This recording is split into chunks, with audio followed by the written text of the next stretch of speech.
সারাদিন শুধু ঘুরে ফিরে বেড়াচ্ছি। এই যে আজকে বিকেলে আবার চলে আসছি আমাদের গ্রামের বাড়িতে, একমাত্র এক টুকরো জায়গা, সেখানে একদম খালি, চারদিকে বাউন্ডারি করা। তো আমি, দিদি, কাকিমা আর বৌদি মিলে চলে আসছি এখানে।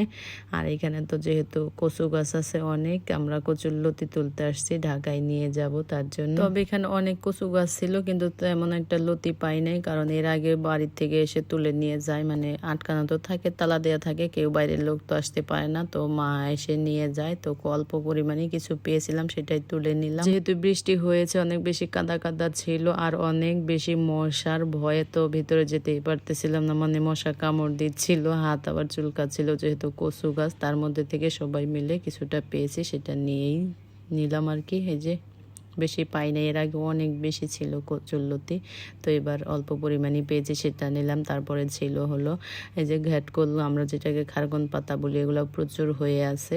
যেহেতু এখানে ঢুকতে পারে না, কেউ নেয়ও না, তো এটার বাটা করে আমার মা, অনেক বেশি মজা হয়। তো সেটাই নিয়ে গেলাম, মা বাটা করে দিবে, ঢাকায় নিয়ে যাব আর কি, বাড়িতেও খাবো।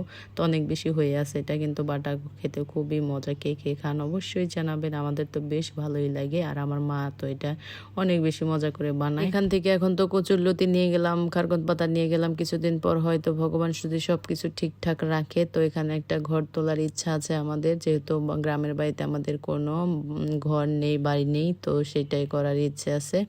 দেখা যাক কি হয় সামনে। তো এই যে এখানে বেশ কিছু গাছ এনে যে লাগিয়েছিলাম, সেগুলো একটু ভিডিও করে নিলাম। এখানে একটা পেয়ারা গাছও আছে, পেয়ারা গাছ একটা নতুন লাগানো হয়েছে, যে অনেক অনেক কিন্তু কচু গাছ। তারপরে এখান থেকে হলো বাড়ির পথে রওনা দিলাম। যাওয়ার পথে আমার এক বোনের সাথে রাস্তায় দেখা, তারা হলো নাগরপুর বাজারে যাচ্ছিল, তো আমাদের দুই বোনকে গাড়িতে উঠিয়ে নিয়ে গেল। তো এই যে এসেছি এইসবের দোকান থেকে, সে একটা কলসি নিল স্টেনলেস স্টিলের, তারপর একটা বালতি নিল, আর আমার একটা এই যে টিফিন ক্যারিয়ার দেখে পছন্দ হলো, তো সেটা নিলাম। কলসিটা কিন্তু বেশ অনেক সুন্দর লাগছিল দেখতে, বালতিটাও বেশ ভালোই লাগছিল।